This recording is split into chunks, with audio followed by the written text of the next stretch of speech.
नमस्कार, स्वागत है आप सभी का 10 का एजेंडा आप देख रहे हैं। मैं हूं आपके साथ कृतिका। बुलेटिन की शुरुआत इस वक्त की बड़ी और अहम खबर के साथ करेंगे। भारतीय जनता पार्टी के कार्यालय पर प्रदेश पदाधिकारियों की आज अहम बैठक होने जा रही है। लखनऊ से ये बड़ी खबर आप तक पहुंचा रही है, जहां सुबह 11 बजे ये अहम बैठक होगी। प्रदेश पदाधिकारियों की अहम बैठक, बीजेपी की नई प्रदेश टीम बनने के बाद पहली बार ये बैठक हो रही है। और आपको बता दें कि इस बैठक में प्रदेश अध्यक्ष भूपेंद्र चौधरी और प्रदेश संगठन महामंत्री धर्मपाल सिंह ये बैठक करते हुए नजर आएंगे। और सभी नवनियुक्त प्रदेश पदाधिकारी इस बैठक में मौजूद रहेंगे, जिनको हाल ही में नई जिम्मेदारियां भारतीय जनता पार्टी के संगठन के अंदर प्रदेश स्तर पर दी गई हैं। वो सभी पदाधिकारी इस बैठक में मौजूद रहेंगे। साथ ही कई जिला और महानगर अध्यक्षों को भी बदला जाना अब तय माना जा रहा है। बैठक में सभी जिलों के प्रभारी तय किए जाएंगे। किस व्यक्ति के पास में कौन सा जिला आएगा, किस व्यक्ति को किस जिले का प्रभारी बनाया जाएगा, वो भी तय होने हैं आज की इस अहम बैठक में। वहीं पर्यवेक्षक की रिपोर्ट के आधार पर पूरा जो रिपोर्ट कार्ड है उसे तैयार किया जाएगा, क्योंकि आने वाले समय में नगर निकाय के चुनाव भी हैं और उसके बाद में लोकसभा के चुनाव। तो बीजेपी लगातार यही कोशिश है बीजेपी की कि लोकसभा में 80 की 80 सीटों पर कमल खिलाया जा सके। तो ऐसे में भारतीय जनता पार्टी जमीनी स्तर पर मजबूत संगठन बनाने की कोशिश कर रही है। सभी जिलों में प्रदेश से भेजे जाएंगे पर्यवेक्षक। तो सभी नवनियुक्त अधिकारी आज मौजूद रहेंगे आज की इस अहम बैठक में। बैठक में सभी जिलों के प्रभारी भी तय किए जाएंगे। किस प्रभारी को कौन सा जिला दिया जाएगा, यह भी देखने वाली बात होगी। पर्यवेक्षक की रिपोर्ट के आधार पर ही पूरा रिपोर्ट कार्ड जो है वो तय होगा। सभी जिलों में प्रदेश से पर्यवेक्षक को भेजा जाएगा। तो बीजेपी कार्यालय पर प्रदेश पदाधिकारियों की ये अहम और खास बैठक, लखनऊ से बड़ी खबर आप तक पहुंचा रहे हैं। सुबह 11 बजे प्रदेश पदाधिकारियों की ये अहम बैठक होगी। बीजेपी की नई प्रदेश की टीम बनने के बाद में पहली बैठक है ये, जिसमें कहीं ना कहीं जिम्मेदारियां तय की जाएंगी। प्रदेश अध्यक्ष भूपेंद्र चौधरी और प्रदेश संगठन महामंत्री धर्मपाल सिंह भी इस बैठक में मौजूद रहेंगे और वही इस बैठक को करते हुए नजर आएंगे। सभी पदाधिकारी बैठक में मौजूद रहेंगे। कई जिला और महानगर अध्यक्षों को भी बदला जाना तय माना जा रहा है। फिलहाल देखना होगा कि आज जो ये अहम बैठक होगी उसमें और क्या कुछ निकल कर सामने आता है, क्योंकि जमीनी स्तर पर, बूथ स्तर पर मजबूत करने की कोशिश लगातार बीजेपी कर रही है। अधिक जानकारी के साथ एसके वाजपेयी हमारे साथ जुड़ गए फोन लाइन पर। एसके, क्या कुछ अपडेट है आपके पास? सुबह 11 बजे काफी खास और काफी अहम ये बैठक होने जा रही है, जिसमें प्रदेश के अंदर अभी जो नई जिम्मेदारियां भारतीय जनता पार्टी के पदाधिकारियों को दी गई है वो भी सभी मौजूद रहेंगे। बिल्कुल निश्चित तौर पर, क्योंकि अगर हम देखें तो भारतीय जनता पार्टी लगातार अपने संगठन को मजबूत कर रही है, जो कि उत्तर प्रदेश में नए प्रदेश अध्यक्ष भूपेंद्र चौधरी और साथ ही साथ नए संगठन महामंत्री धर्मपाल की तैनाती हुई थी, उसके बाद से लेकर अभी तक उन्होंने अपनी प्रदेश स्तर की टीम नहीं बनाई थी। चूंकि अब टीम बन चुकी है, जो प्रदेश उपाध्यक्ष हैं, प्रदेश महामंत्री हैं, साथ ही साथ जो प्रदेश मंत्री हैं, उनकी टीमें घोषित हो चुकी हैं, जिसको लेकर आज ये पहली बैठक होने जा रही है। पहली बैठक कई मायनों में महत्वपूर्ण है, क्योंकि उत्तर प्रदेश में निकाय के चुनाव होने हैं, जिनकी संख्या करीब 700 है। देश में सर्वाधिक जो संख्या है नगरीय निकायों की वो उत्तर प्रदेश में है और देश का सबसे बड़ा सूबा भी है। और कहीं ना कहीं 2024 से पहले एक तरीके का लिटमस टेस्ट है ये जो नगरीय निकाय के चुनाव है। तो सीधे तौर पर भारतीय जनता पार्टी आज उन सारी चीजों को लेकर एक रणनीति तय करेगी, चूंकि नए पदाधिकारी भी तैनात हुए हैं, चूंकि ज्यादातर जो प्रदेश उपाध्यक्ष या प्रदेश महामंत्री थे वो भारतीय जनता पार्टी की उत्तर प्रदेश में सरकार बनने के बाद सरकार में मंत्री हो गए हैं, चाहे वो ए.के. शर्मा हो, दया शंकर सिंह हो, नरेंद्र कश्यप हो, बेबी रानी मौर्य हो, या उसके अलावा जेपीएस राठौर हो। ऐसे बहुत सारे चेहरे हैं जो कि बीजेपी की प्रदेश यूनिट में पदाधिकारी थे, लेकिन अब वो यूपी सरकार में मंत्री हैं। तो ऐसी स्थिति में बीजेपी की तरफ से नए पदाधिकारियों की सूची जारी की गई थी। आज उन पदाधिकारियों के साथ बैठक होगी। सीधे तौर पर नए पदाधिकारियों को दिशा निर्देश जारी किए जाएंगे कि किस तरीके से वो अपनी आगे की टीम बनाएं। खासतौर पर जो क्षेत्रीय अध्यक्ष हैं, जिला प्रभारी हैं, बूथ स्तर के नेटवर्क हैं, उनको लेकर आज चर्चा होगी कि किस तरीके से वो पदाधिकारी अपने आगे के नेटवर्क को तैयार करें, जिसको लेकर अब बैठकें प्रदेश स्तर पर होने के बाद अब क्षेत्रीय स्तर पर, मंडल स्तर पर और जिला स्तर पर होंगी। सीधे तौर पर जो पर्यवेक्षक हैं हैं वो जिलों में भेजे जाएंगे, जिसकी कहीं ना कहीं एक कोशिश ये भी होगी कि इनके जरिए से जिलों के नेटवर्क को मजबूत किया जाए। जो ऐसे जिलाध्यक्ष हैं जो कि बीजेपी कोटे से एमएलसी हो गए हैं या किसी दूसरे आयोग या निगमों में चेयरमैन बना दिए गए हैं, वो अपना काम बखूबी नहीं कर पा रहे हैं संगठन का, उनको भी बदला जाए और उनके स्थान पर नए जिलाध्यक्षों की तैनाती की जाए ताकि बीजेपी संगठनात्मक तौर पर प्रदेश के सभी 75 जिलों में मजबूत रहे। तो इन बहुत सारी चीजों को लेकर आज बीजेपी प्रदेश अध्यक्ष भूपेंद्र चौधरी, संगठन महामंत्री धर्मपाल सिंह नए पदाधिकारियों के साथ बैठक करने जा रहे हैं और कहीं न कहीं इस बैठक के जरिए ही आगे की रणनीति बनाने की कोशिश होगी, चीजों को बेहतर ढंग से बढ़ाने की कोशिश होगी और इन के जरिए 2024 के लिए कहीं न कहीं अपना मैदान संगठनात्मक तौर पर बेहतर तरीके से खोजने की कोशिश भी भारतीय जनता पार्टी आज इस बैठक के जरिए करने जा रही है। इसके अगर देखा जाए तो 2024 के लोकसभा चुनाव से पहले नगर निकाय की चुनौती भी भारतीय जनता पार्टी के सामने है, तो कहीं ना कहीं एक नगर निकाय में भी अच्छी जीत हासिल करने की कोशिश बीजेपी करेगी। बिल्कुल, अगर हम देखें तो लोकसभा, अगर हम सीटों की बात करें तो एक लोकसभा में करीब 5 विधानसभाएं आती हैं और सीधे तौर पर अगर हम एक विधानसभा में देखें तो कई जो पंचायत स्तर की सीटें हैं, चाहे वो नगर पंचायत हो या दूसरी जो क्षेत्र पंचायत हैं उनकी सीटें आती हैं, जिला पंचायत की सीटें आती हैं। वहीं अगर हम नगरीय निकाय की बात करें तो बड़ी भूमिका निभाते हैं लोकसभा या विधानसभा के चुनाव में नगरीय निकाय और जो पंचायत के प्रतिनिधि होते हैं। पंचायत के चुनाव में बीजेपी ने बेहतर परफॉर्मेंस किया था। प्रदेश के 67 जिलों में भारतीय जनता पार्टी के जिला पंचायत अध्यक्ष हैं और ज्यादातर सीटों पर बीजेपी के जिला पंचायत सदस्य और क्षेत्र पंचायत सदस्य हैं। तो ऐसी स्थिति में कहीं न कहीं यह दूसरा मौका होगा भारतीय जनता पार्टी के लिए जब अपने बेस नेटवर्क को मजबूत करने के लिए बीजेपी नगरीय निकायों में खासा ध्यान देगी और यही एक वजह है कि पूरी रणनीति बनाई जा रही है। मुख्यमंत्री योगी आदित्यनाथ खुद दौरे कर रहे हैं, आपने देखा है कल वो गोरखपुर में थे, 3,838 करोड़ की परियोजनाओं का शिलान्यास किया, आज वो कुशीनगर में है। तो ये सारी चीजें कहीं न कहीं एक कवायद है कि जो चीजें क्षेत्र के लिए जरूरी हैं, जिनका असर सीधे तौर पर नगरीय निकायों के चुनाव में पड़ेगा, उसमें सरकार और संगठन दोनों पूरी तरीके से लगे हुए हैं। जहां संगठन अपने संगठनात्मक ढांचे को मजबूत करके लोगों तक पहुंचने की कोशिश कर रहा है, वहीं सरकार की तरफ से वो चीजें, वो योजनाएं, वो जरूरतें जो क्षेत्र के लिए जरूरी हैं, उनको पूरा करने की कोशिश की जा रही है ताकि विपक्ष के पास कोई मुद्दा ना रहे और बेहतर परफॉर्मेंस बीजेपी नगरीय निकायों के जरिए लोकसभा में भी कर सके। चलिए, शुक्रिया तमाम जानकारी देने के लिए इसकी। और चलिए बुलेटिन में आगे बढ़ेंगे। अगली खबर लखनऊ से, जहां पर योगी कैबिनेट की अहम बैठक आज होने जा रही है। आपको बता दें कि सीएम आवास पर ही कैबिनेट की अहम बैठक होगी, जहां आरक्षण देने के लिए संशोधन का अध्यादेश कैबिनेट लेकर आएगी। निकाय चुनाव में ओबीसी को आरक्षण देने के लिए यह अध्यादेश होगा। कैबिनेट बैठक में इसके अलावा 1 दर्जन से ज्यादा प्रस्तावों पर चर्चा होनी है। शिक्षा समेत अन्य विभागों के प्रस्ताव पर भी मोहर लगनी संभव बताई जा रही है।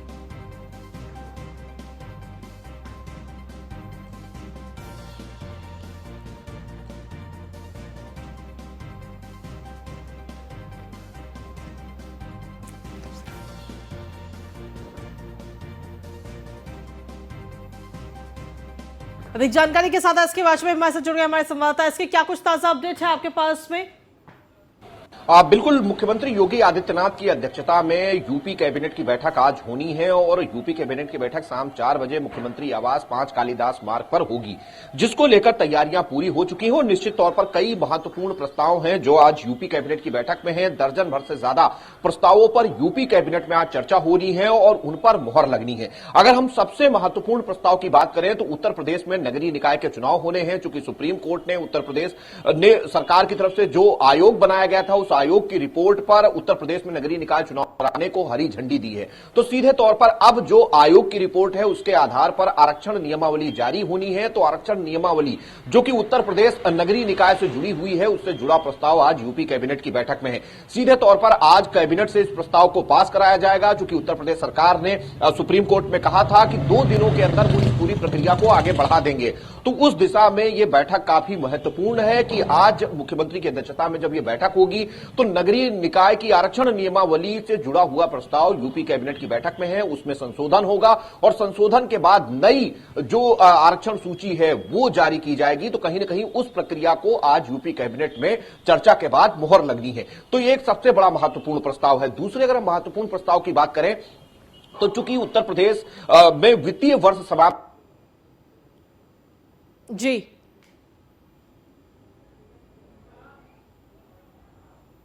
यूपी कैबिनेट की बैठक में है, जल्द से जल्द जल्द उन पैसों को जारी कर दिया जाए जो 31 मार्च से पहले जारी किए जा सकते हैं। तो उससे जुड़ा हुआ प्रस्ताव यूपी कैबिनेट की बैठक में। तीसरा महत्वपूर्ण प्रस्ताव है कि उत्तर प्रदेश सरकार की तरफ से अपने संकल्प पत्र से घोषणा की गई थी कि 2 करोड़ युवाओं को टैबलेट और स्मार्टफोन दिए जाएंगे, जिसमें से 40 लाख युवाओं के लिए टैबलेट और स्मार्टफोन के लिए कंपनी के चयन संबंधी प्रस्ताव भी आज यूपी कैबिनेट की बैठक में है, उस पर भी चर्चा होगी। सीधे तौर पर अगर उस पर मुहर लगती है तो उत्तर प्रदेश में 40 लाख युवाओं को टैबलेट और स्मार्टफोन देने का रास्ता साफ होगा इस कैबिनेट बैठक के बाद। चौथा बड़ा प्रस्ताव है कि उत्तर प्रदेश सरकार गेहूं खरीद करने जा रही है, उससे जुड़ा हुआ प्रस्ताव भी आज यूपी कैबिनेट की बैठक में। चलिए, शुक्रिया इसके तमाम जानकारी और अपडेट्स देने के लिए।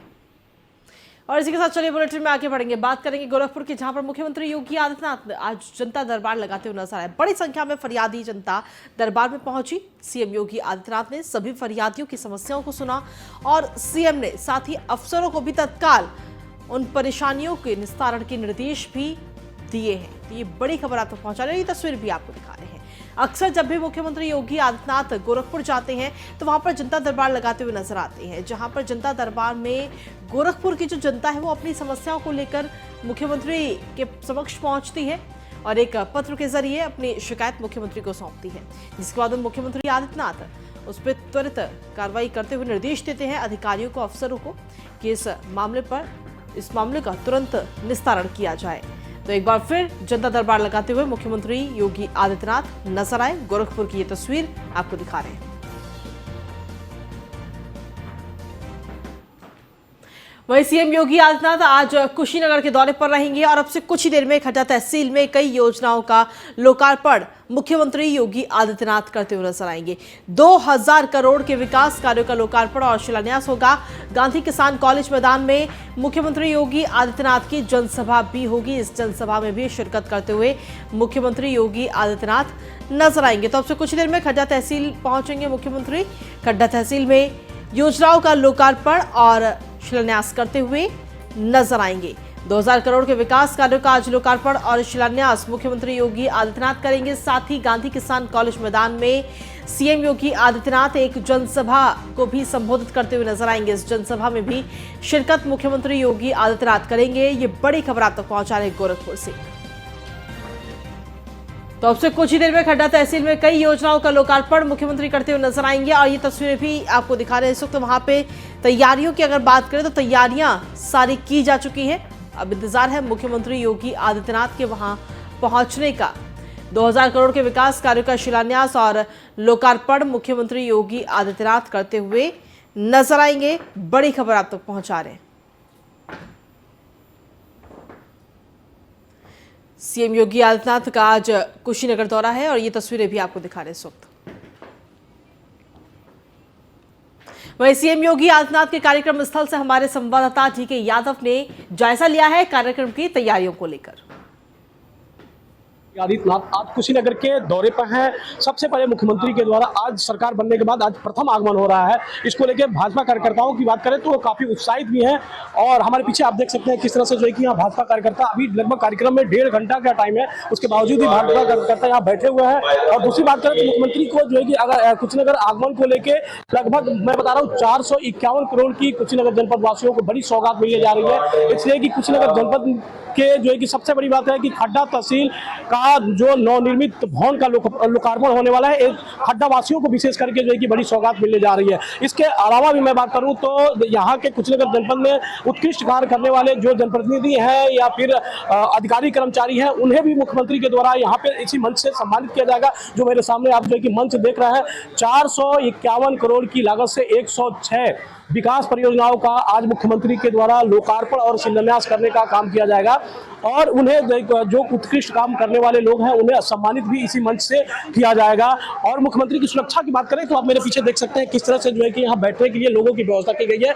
और पुलिस फोर्स की बात करें तो आप देख सकते हैं किस तरह से चप्पे चप्पे पे पुलिस फोर्स की तैनाती कर दी गई है, जिसकी वजह से मुख्यमंत्री के सुरक्षा व्यवस्था में कोई चूक ना हो सके या जो कार्यक्रम में आने वाले लोग हैं उन्हें कोई जो है कि असुविधा ना हो सके। यहाँ से थोड़ी दूर पे ही खड्डा तहसील का जो नवनिर्मित भवन है, हालांकि मीडिया को वहां जाने से रोका गया है, लेकिन नवनिर्मित भवन है उसका लोकार्पण सबसे पहले मुख्यमंत्री आएंगे तो वहां पे जाएंगे और फिर उसके बाद से जो है कि इसी कार्यक्रम स्थल पे आएंगे जहां से आम जनता को संबोधित भी करेंगे मुख्यमंत्री। Dharmendra Yadav, news on India, Kushinagar.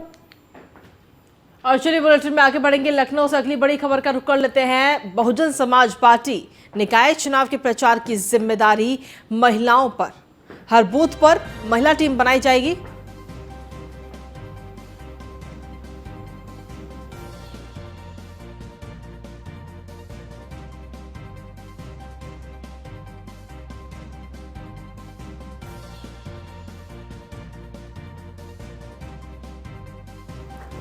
महिला तो आपको बता दें कि महिला टीम पर ये जिम्मेदारी रहेगी। बसपा हर बूथ पर महिला विंग अपनी तैयार कर रही है। पार्टी सुप्रीमो मायावती जल्द ही लखनऊ में इसको लेकर समीक्षा बैठक भी करेंगी। समीक्षा के लिए सभी कोऑर्डिनेटर को पार्टी सुप्रीमो ने आदेश भी दे दिए हैं। बूथ स्तर पर चल रहे अभियान का पूरा रिकॉर्ड तैयार करने के ये निर्देश दिए गए हैं। बड़ी खबर आप तक पहुंचा रहे हैं। तो बहुजन समाज पार्टी महिलाओं के जरिए निकाय चुनाव में उतरने की पूरी तैयारी कर रही है। महिला विंग तैयार किया जा रहे हैं बहुजन समाज पार्टी की तरफ से। हर बूथ पर पार्टी सुप्रीमो मायावती जल्द ही लखनऊ में इसको लेकर समीक्षा बैठक करते हुए नजर आएंगी। अधिक जानकारी के साथ संवाददाता मनीष मिश्रा जुड़ गए। मनीष, क्या कुछ अपडेट आपके पास में? बसपा कहीं ना कहीं अब तैयारी कर रही है निकाय चुनाव को लेकर और महिलाओं के कंधे पर ये जिम्मेदारी रहेगी। देखिए, निश्चित तौर पर जिस तरीके से निकाय चुनाव का एक बार माना जा रहा है कि बहुत ही जल्द उत्तर प्रदेश में ऐलान हो सकता है। माना जाता है कि आज देर शाम कल से अधिसूचना जारी हो सकती है। एक बार फिर से बहुजन समाज पार्टी जिस तरीके से अपना बूथ स्तर को मजबूत करने की जिम्मेदारी उठाई थी, हर बूथ को मजबूत संरचित करने की एक जिम्मेदारी फिर से उठाई थी और हर बूथ के अपने कार्यकर्ताओं को संबोधित किया जाता है बहुजन समाज पार्टी नेताओं द्वारा। उसमें हमने देखा था कि पहले जहां युवाओं को तरजीह दी गई थी, इस बार अब हर बूथ पे महिला की टीम को बनाया जाएगा। आपको बता दें, बहुजन समाज पार्टी की निकाय चुनाव प्रचार प्रसार की जिम्मेदारी महिलाओं को अब दी जाएगी। प्रत्येक बूथ महिला विंग आपकी एक विंग तैयार किया जाएगा, जिसको लेके जो पूरी तैयारी है वो पूरी कर ली गई है। माना जा रहा है कि अब जो पहल है, जिस तरीके से बूथ सदस्यीकरण को लेकर बहुजन समाज पार्टी बसपा सुप्रीमो मायावती भी अब समझ चुकी है। माना जा रहा है कि इसकी पूरी समीक्षा के लिए जिसकी दायित्व है उनके प्रभारियों के साथ बहुजन समाज पार्टी की सुप्रीमो मायावती भी अब लखनऊ में बैठक करेंगी। समीक्षा के बाद कोऑर्डिनेटर को तैयार करने की और बूथ स्तर पर चल अभियान को पूरा रिकॉर्ड करके किस तरीके से पूरी बैठक हुई है, कौन कौन को जिम्मेदारी की है, किस चीज की जिम्मेदारी की, इसका एक वोट कार्ड भी मांगा जाएगा। उसके बाद ही तय किया जाएगा किस तरीके से किसको और अहम जिम्मेदारी दी जाएगी। तो हमने देखा था जिस तरह से बहुजन भारतीय जनता पार्टी वैसे अपना बूथ सबसे मजबूत करने की कवायद शुरू की थी, उसके बाद अब हमने देखा है कि किस तरीके से युवाओं को तरजीह देने के बाद अब महिलाओं पे भी दाव खेलती नजर आ रही है बहुजन समाज पार्टी। और निश्चित तौर से निकाय चुनाव क्योंकि एक बूथ स्तर का चुनाव माना जाता है, ग्राउंड लेवल का चुनाव माना जाता है और उत्तर प्रदेश की राजनीति में लोकसभा से पहले होने वाले चुनाव बहुत अहम माना जा रहा है। सेमीफाइनल के साथ देखा जा रहा है हर राजनीतिक पार्टी इसमें कहीं ना कहीं अच्छा प्रदर्शित करने के लिए अपनी कमर कसती नजर आ रही है। इसी कड़ी में बसपा ने भी अब महिलाओं को कहीं ना कहीं मजबूती देने का या आगे आने का एक काम और भी किया है। जी चलिए, शुक्रिया तमाम जानकारी देने के लिए मनीष। और बुलेटिन में आगे बढ़ेंगे। अगली खबर लखनऊ से ही, जहां पर कोविड को लेकर कहीं ना कहीं सतर्कता बढ़ा दी गई है। 24 घंटे में 74 नए कोविड के मरीज मिले हैं उत्तर प्रदेश के अंदर। प्रदेश में कोविड के कुल मरीजों की संख्या जिसके बाद में 304 हो गई है। कोरोना के बढ़ते मामलों को लेकर स्वास्थ्य निदेशालय ने पूरी रिपोर्ट मांगी है। मुख्य चिकित्सा अधिकारी से संसाधनों का पूरा ब्यौरा मांगा गया है, जहां अस्पतालों में मॉक ड्रिल के साथ व्यवस्थाएं दुरुस्त करने के भी निर्देश दिए गए हैं। इसके अलावा oxygen plant, oxygen supply, bed दुरुस्त करने के भी आदेश दिए गए हैं। तो ये बड़ी खबर आप तक पहुंचा रहे हैं। एक बार फिर से कोविड के केस कहीं ना कहीं बढ़ते हुए नजर आ रहे हैं। मुख्य चिकित्सा अधिकारियों से संसाधनों का पूरा ब्यौरा मांगा गया है कि आखिर अस्पतालों की क्या कुछ स्थिति है, कितने बेड अस्पतालों में उपलब्ध है, ऑक्सीजन की क्या कुछ उपलब्धता है, इसके बारे में पूरी जानकारी इस वक्त मांगी गई है। बड़ी खबर आप तक पहुंचा रहे लखनऊ से। कोविड को लेकर के सतर्कता एक बार फिर बढ़ा दी गई है, क्योंकि कोविड के केसेस एक बार फिर से कहीं ना कहीं उत्तर प्रदेश के साथ साथ पूरे देश में बढ़ रहे हैं। 24 घंटे में 74 नए कोविड के मरीज मिले हैं, जिसके बाद में उत्तर प्रदेश के अंदर कोविड मरीजों की संख्या 304 पहुंच चुकी है। कोरोना के बढ़ते मामले को लेकर स्वास्थ्य निदेशालय ने भी रिपोर्ट मांगी है।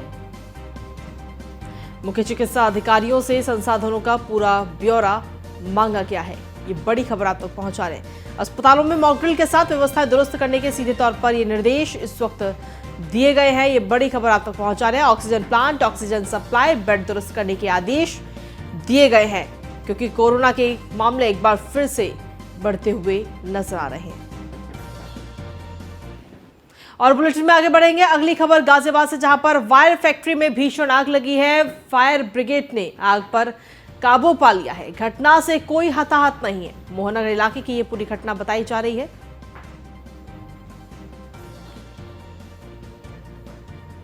तो फायर ब्रिगेड ने फिलहाल आग पर काबू पा लिया है। घटना से कोई हताहत नहीं है।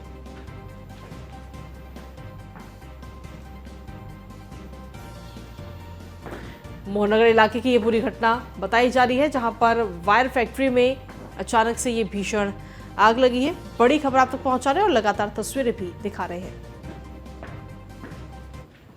अगली महत्वपूर्ण खबर है, मेरठ से दो पक्षों में खूनी संघर्ष देखने को मिला है, जहां 4 लोग घायल हो गए। इस खूनी संघर्ष में घायल लोगों को अस्पताल में भर्ती करवाया गया है और मामले की सूचना पर मौके पर पुलिस भी वहां पहुंची है। भावनपुर थाना पुलिस फिलहाल पूरे मामले की जांच कर रही है। तो दो पक्षों में खूनी संघर्ष देखने को मिला मेरठ के अंदर, और इस खूनी संघर्ष में 4 लोग घायल भी हो गए, जिन्हें अस्पताल में भर्ती कराया गया है, जहां पर उनका इलाज चल रहा है। फिलहाल जैसे ही इसकी जानकारी पुलिस को दी गई, पुलिस वहां मौके पर पहुंची और फिलहाल पूरी जांच पुलिस कर रही है।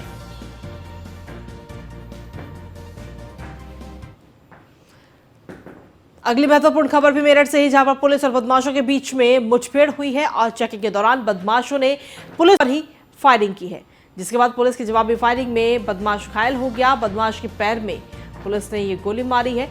घायल बदमाश पर कई आपराधिक मामले दर्ज हैं। घायल बदमाश को अस्पताल में भर्ती कराया गया है, जहां पर उसका इलाज चल रहा है। होमगार्ड चौराहे के पास की ये घटना बताई जा रही है।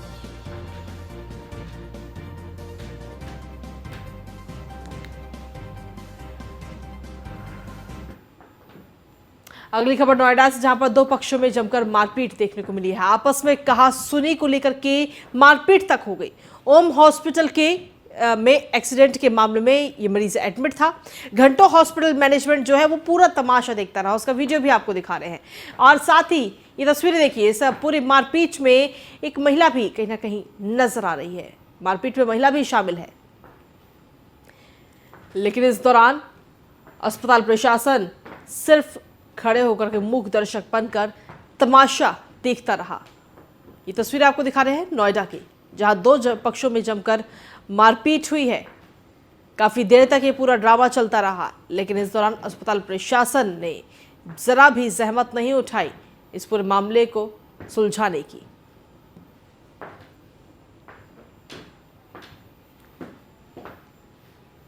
अगली खबर मेरठ से, जहां पर शहर और देहात में चोरी की जो घटनाएं हैं वो रुकने का नाम नहीं ले रही। घर के बाहर खड़ी बाइक लेकर के चोर फरार हो जाते हैं और पूरी घटना जो है वो सीसीटीवी में कैद हो गई। पीड़ित ने थाने में फिलहाल ये शिकायत दर्ज कराई है। खरखोदा थाना क्षेत्र के काजीपुर की ये पूरी घटना बताई जा रही है। तो जो चोरी के मामले हैं वो लगातार बढ़ रहे हैं, रुकने का नाम नहीं ले रहे। मेरठ से ये वीडियो सामने आया है, जहां सीसीटीवी लगा हुआ था और चोर, इन तस्वीरों में नजर आ रहा है कि चोर किस तरीके से आता है और बाइक पर बैठ करके चला जाता है, बाइक को किस तरीके से चोरी करता है। फिलहाल जिस व्यक्ति की ये बाइक थी, उस व्यक्ति ने थाने में जाकर अपनी शिकायत दर्ज कराई है और अब देखना होगा कि पुलिस इस सीसीटीवी फुटेज के आधार पर कब तक गिरफ्तारी इस चोर की करती है।